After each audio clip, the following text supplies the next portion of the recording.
আজকে দোকান থেকে বাসা যাওয়ার পথে ভাবলাম যে একটা ভিডিও করি। এটা আমাদের বাসা যাওয়ার গলি। এই গলির মধ্যেই আমার সুন্দর একটি হাঁস দেখতে পাচ্ছেন।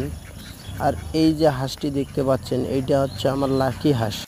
আমার ছোট ভাইয়া বাজার থেকে 4 পিস হাঁস আনছিল, তার মধ্যে এইটা একটা বেঁচে আছে, তারপরে সবগুলো মারা গেছে। এটা আমাদের বাসার গেট খুলতেছে।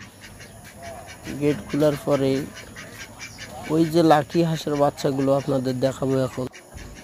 লাকি হাঁসের একটা মেয়ে কিনছিলাম, সেখান থেকে 14 পিস বাচ্চা পাইছিলাম। তার মধ্যে একটা শিয়ালে নিয়ে গেছে, আর বাকিগুলো অনেক বড় বড় হয়েছে মাশাল্লাহ।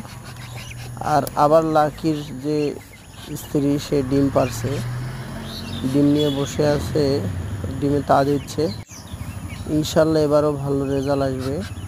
আবার আমার পিছে পিছে লাকি চলে আসছে। লাকিটা অনেক ভালো লাগে।